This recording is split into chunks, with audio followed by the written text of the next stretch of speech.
Geoffroy Van Humbeek, bonsoir. Vous êtes indépendant. Alors, je vais aussi résumer votre situation, et pardon, mais comme ça nous permet d'y voir un peu plus clair rapidement. Vous avez un enfant, vous êtes indépendant. Vous avez travaillé pendant très longtemps à l'étranger, dans des pays, je pense, comme le Congo notamment. Vous m'avez dit que vous y gagniez très bien votre vie. Retour en Belgique pour venir travailler dans une activité d'indépendant, je l'ai dit, dans un secteur de l'économie circulaire, c'est indépendant, un secteur a priori porteur, moderne, dont on parle beaucoup. Le recyclage, finalement, des smartphones, la redistribution vers des entreprises, c'est une question de développement durable. On se dit que vous êtes en plein dans la modernité, mais aujourd'hui c'est dur, c'est très dur.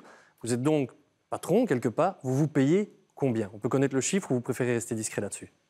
Alors c'est un chiffre tout à fait modeste, hein, c'est actuellement, mais je pense que c'est quand même intéressant de remettre les choses dans leur contexte rapidement.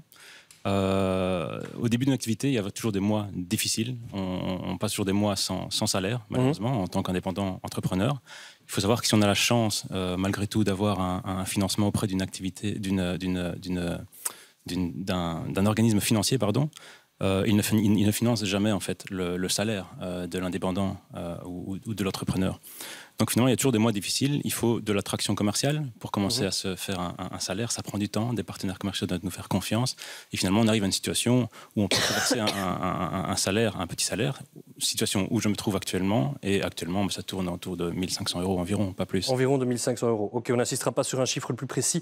Est-ce que vous considérez qu'en revenant en Belgique, votre niveau de vie a finalement diminué? Oui, mais c'était pas un secret, on le savait.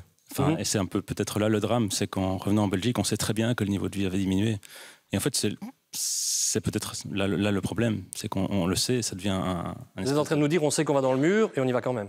Je ne sais pas si on sait qu'on va dans le mur. Alors moi, je fais ce que j'aime. Je suis confiant en mon activité. Je suis persuadé que ça va fonctionner. C'est juste que ça prend du temps. Toute activité prend. C'est décourageant? Ça peut l'être. Pour moi, ça ne l'est pas parce que j'ai une forte conviction envers mon activité. Et ça, c'est important. Si j'en avais pas, je le ferais pas. J'ai une conviction envers, d'un point de vue entrepreneurial, mais également d'un point de vue bienfaits sociaux et environnementaux. Et donc je continue. Constat difficile, mais plein d'optimisme et d'espoir. Mais c'était important de donner la parole aux indépendants parce que beaucoup nous demandaient justement d'en parler aussi. Tous ne sont pas riches, ne sont pas ultra bien payés et ne roulent pas sur l'or. Clarisse Remakers, vous en savez quelque chose. 1 300 € pour un entrepreneur indépendant, ça casse donc l'image d'un entrepreneur qui gagne bien sa vie. Est-ce que, Geoffroy Van Humbeek, je viens vers vous, même question. Est-ce qu'aujourd'hui, dans le mode de fonctionnement de la société, vous êtes entrepreneur indépendant, il y a quelque chose qui vous paraît injuste? Je ne parle pas de jalousie et je pense que c'est absolument pas votre sentiment au niveau de propos ce soir, mais quelque chose qui vous paraît ne plus tourner très rond dans tout ça? Le problème, c'est que il y a quand même, on passe son temps à payer, malgré que l'on travaille beaucoup.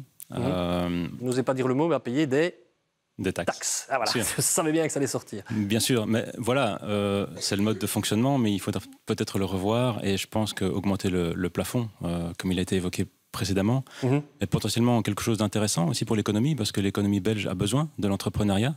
Et là, je pense qu'il y a que le bas blesse en Belgique. L'entrepreneuriat n'est pas assez valorisé, pas assez stimulé. Après, c'était des préoccupations différentes dans le passé. Les choses sont toujours compliquées à changer. Mais je pense que maintenant, il y a quand même une prise de conscience qui est en route. Alors, pour ma part, j'ai pu par exemple bénéficier d'une aide dans le cadre de l'économie circulaire de la région wallonne. Mais voilà, elle est arrivée après 10 mois, et donc il y a eu quand même 10 mois très difficiles pour y arriver. 10 mois, c'est déjà très compliqué. Voilà, ça existe. Voilà, exactement. Mais il y a un problème d'information également, comme vous le disiez précédemment. Et ça, peut-être qu'il faut le revoir. Vous avez mis le doigt sur quelque chose d'important parce que vous avez utilisé le mot taxe. Je savais qu'il allait venir dans la conversation, donc je n'ai pas été très surpris. Mais on a demandé via l'application Opinio à qui la faute finalement en matière de pouvoir d'achat, pour autant bien entendu qu'on puisse parler de faute. Et on l'avait mis, vous allez le voir sur la question, on l'avait mis entre guillemets.